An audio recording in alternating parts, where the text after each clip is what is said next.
Hi viewers, welcome to our channel. ప్రస్తుతం మనతో పాటు ఇమ్మంది రామారావు గారు సీనియర్ జర్నలిస్ట్ ఉన్నారు. వారితో ఒకసారి మాట్లాడదాం. సార్ నమస్కారం. సార్ నమస్తే బాబు. సార్ నిన్న ఎంపీల మీటింగ్ జరిగింది, మన అందరం చూసాం. అక్కడికి చంద్రబాబు నాయుడు గారు, పవన్ కళ్యాణ్ గారు, అందరు ఎంపీలు కూడా వెళ్ళడం చూసాం. అక్కడ మోదీ గారు మాట్లాడుతూ అంటే ఆంధ్రప్రదేశ్కి ఒక స్పెషల్ స్థానం అయితే ఇచ్చారు సార్. ఎందుకంటే చంద్రబాబు గారు సహకారంతోనే గవర్నమెంట్ ఫామ్ చేశారు ఎన్డీఏ కూటమి, కాబట్టి అక్కడ ఆంధ్రప్రదేశ్కి మంచి పొజిషన్ అయితే ఇవ్వడం జరిగింది. అయితే చాలామంది అభిప్రాయపడుతున్నారు ఏంటంటే తొందరలో పోలవరం వచ్చేస్తుంది, స్పెషల్ స్టేటస్ వస్తుంది, తీసుకొస్తారని అంటున్నారు. మరి నిజంగా అవన్నీ జరిగే అవకాశాలు ఉన్నాయా? మరి అక్కడ చంద్రబాబు గారికి కానివ్వండి, పవన్ కళ్యాణ్ గారికి ఎటువంటి స్థానం ఇచ్చారు సార్ మోదీ గారు? మంచి ప్రశ్న వేశావు. జగన్మోహన్ రెడ్డి గెలవ ముందు నాకు 22 ఎంపీ సీట్లు ఇప్పించినట్టయితే మోదీ గారి మెడలు వంచి స్పెషల్ స్టేటస్ తెస్తా అన్నాడు. అదే ఎన్నికల్లో నెగ్గిన తర్వాత ఏమన్నాడు? మోదీకి మన అవసరం లేదు, మోదీ అవసరమే మనకుంది గనక స్పెషల్ స్టేటస్ మర్చిపోండి అన్నాడు. అటువంటి వాడు ఈరోజు ఇంకా ఎంటర్ కాలేదు, వాడు ప్రమాణ స్వీకారం పూర్తి అవ్వలేదు. కానీ మోదీని ఆయన చెప్పినట్టుగా గట్టిగా అడిగే స్థాయి వీలుకుంది. అప్పుడు నీకు లేదు, నువ్వు ఉన్న ఒకటి పోయినా ఒకటి. కానీ ఇప్పుడు అలా కాదు. మోదీ పార్లమెంటేరియన్ల తాలూకు సహకారం తీసుకోవడం మామూలుగా లేదు. అక్కడికి కూడా ఆఖరిసారిగా మోదీ కొంచెం అంటే భయపడ్డాడు. ఏమిటంటే మన ఆంధ్ర నితీష్ కుమారు, అంటే చంద్రబాబు నాయుడు, నితీష్ కుమారు, పవన్ కళ్యాణ్ ముగ్గురు కలిస్తే కానీ గండం గట్టెక్కలేదు. మోదీకి ఉన్న విశ్వాసం అది. తర్వాత చాలా ఒక గొప్ప ఆశ్చర్యకరమైన విషయం ఏంటంటే చంద్రబాబు 4వ కుర్చో 5వ కుర్చీలోనో కూర్చుందాం అనుకుంటే బాల్య స్నేహితుల్లాగా నువ్వురా అంటే నువ్వురా అని చెప్పేసి చేతులు లాక్కొని తన పక్కన కూర్చోబెట్టుకోవడం కూడా చాలా అద్భుతమైన విషయం. మనసులో లేనిది దీన్ని అట్టేస్తే రాదు కదా, మనసులో ఉంది.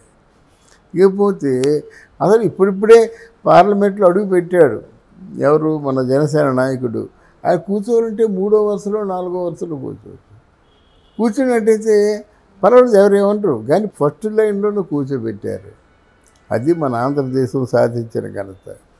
ఇకపోతే ఆయన మోదీ మాటల్లో చాలా అద్భుతంగా మాటలు మాట్లాడాడండి.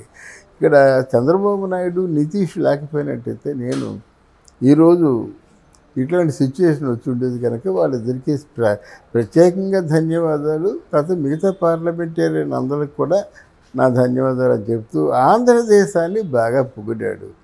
ఈసారి ఒక చారిత్రాత్మకమైన ఎన్నికలు జరిగాయి. దానికి కారణం పవన్ కళ్యాణ్, చంద్రబాబు, తర్వాత ఎన్డీఏ కూటమి, బీజేపీ కూడా. ఈ కూటమి ఇంతగా రాణించడం ఎప్పుడూ చూడలేదు.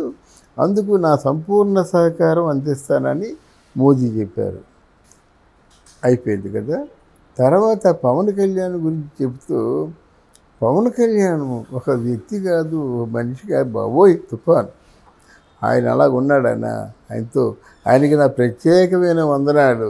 రాజకీయాల్లో రాణిస్తాడు, చాలా గొప్ప స్థాయికి వెళ్తాడని కూడా నేను ఆశిస్తున్నానని చెప్పాడు. చంద్రబాబు చెప్పిన ఉపన్యాసంలో అది అంటే సమయానికి తగిన మాటలు మాట్లాడడం అంటే అది. చంద్రబాబు ఎక్సలెంట్ స్పీచ్ ఇచ్చాడు. అంటే మోదీ గారు భారతదేశానికి ఆదర్శంగా ఉన్నారు. మోదీ గారు హైందవ సంప్రదాయానికి ఆదర్శంగా ఉన్నారు. మోదీ గారు ఆల్మోస్ట్ మన తాలూకు భక్తిని, అంటే ఎక్కడ దేవాలయాలు ఉన్నాయో, ఎక్కడ భక్తి తత్పరత ఉందో అక్కడ అటెండ్ అవుతున్నాడు. మొన్నే కన్యాకుమారి వెళ్ళి వచ్చాడు. ఆ వివేకానంద రాక్ దగ్గర కూర్చొని జపం చేసుకుంటూ వచ్చాడు. తర్వాత ముఖ్యంగా 500 సంవత్సరాల నుంచి వారు పట్టుబడుతున్నటువంటి మన రామ మందిర్ నిర్మాణం కానీ, మన ఇండియాలో పెర్ క్యాపిటల్ ఇన్కమ్ పెరగడం కానీ, ప్రపంచం అంతా ధనవంతుల దేశంలో ఇప్పుడు 10వ దేశం మంది. కానీ ఆయన ఖచ్చితంగా మంచి స్థానాన్ని గెలుచుకుంటాడని, అంటే ఏమిటి, స్టాటిస్టికల్ డేటా అంతా వినిపించాడన్నమాట. దానికి అందరూ ఆశ్చర్యపోయారు. ఇది కదా స్పీచ్, మనం ఎక్కడున్నాం, ఎక్కడ ఓడిపోతున్నాం, ఎక్కడ గెలుస్తున్నాం, మన తాలూకు ఆర్థిక పరిస్థితులు ఏమిటి, ఆరోగ్యం మాట ఏమిటి, వైద్యం మాట ఏమిటి, తర్వాత చదువుల మాట ఏమిటి, ఎంతమంది ఫారెన్ వెళ్ళి పెద్ద పెద్ద పొజిషన్లో ఉన్నారు, ఇవన్నీ కూడా అని చెప్పడం చాలా అద్భుతంగా అనిపించింది. ఇప్పుడు మీరు అడిగినటువంటి ప్రశ్నకు సమాధానం, డెఫినెట్గా ఆంధ్రదేశానికి స్పెషల్ స్టేటస్ వస్తుంది. రాసుకోండి. కాబట్టి స్పెషల్ స్టేటస్ అంటే ఏదో అనుకున్నది కాదు. స్పెషల్ స్టేటస్ అనే పేరుతో ఆంధ్రదేశానికి కావలసిన సదుపాయాలు సమకూర్చడం. స్పెషల్ స్టేటస్ అంటే వేరు. ఇక్కడ ఆంధ్రదేశానికి వనరుల్ని సమకూర్చడం. పోలవరం ఉంది, పూర్తి చేస్తారు. ఐటీ పరిశ్రమలు పూర్తి చేస్తారు.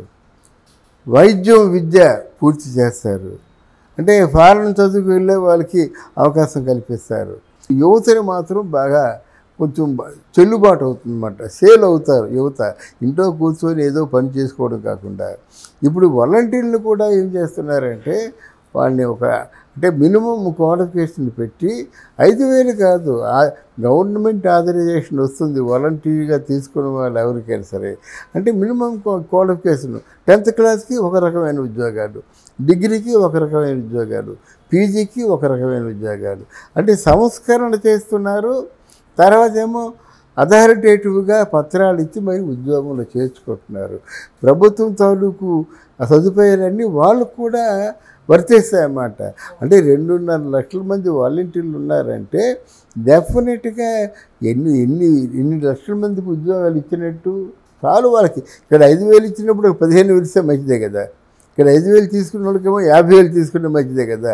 అంటే వాళ్ళ స్థాయిని బట్టి అంటే అర్హతను స్టాండర్డ్స్ని బట్టి ఉద్యోగాలు ఇస్తూ ఉన్నారన్నమాట. ఇవన్నీ కూడా వచ్చే రోజుల్లో మనం సాధిస్తాం, ప్రొవైడెడ్ ఈ గలాభాలు లేకుండా ఉంటే.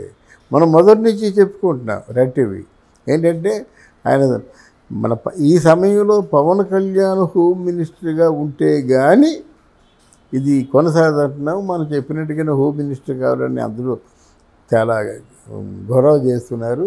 వాస్తవానికి ఉప ముఖ్యమంత్రితో పాటు హోమ్ మినిస్టర్ కూడా ఇస్తారేమో. లేకపోతే ఉప ముఖ్యమంత్రి లేకపోయినా హోమ్ మినిస్టర్ ఉంటారు, పార్టీ కన్వీనర్గా ఉంటాడన్నమాట. మొత్తానికి భారీ ఆఫర్లు మాత్రం ఇస్తారు. ఇప్పుడు జనసేన పార్టీలో 4 అనుకుంటున్నారు మంత్రులు, ఇంకో మంత్రి పెరిగే అవకాశం ఉంది జనసేనలో. అలాగే ఇప్పుడు ఈయన 16 ఎంతో ఎన్నో అనుకుంటున్నాడు, పెరిగే అవకాశం ఉంది. అలాగే బీజేపీ కూడా 4, 5 అంటే జనసేనతో సమానంగా మంత్రులు అడుగుతున్నారు, ఇస్తారు. ఎందుకంటే బీజేపీ పార్టీని ఆ చేతుల్లో ఉంచుకోవడం కోసం చేసే ప్రయత్నం ఇది అన్నమాట.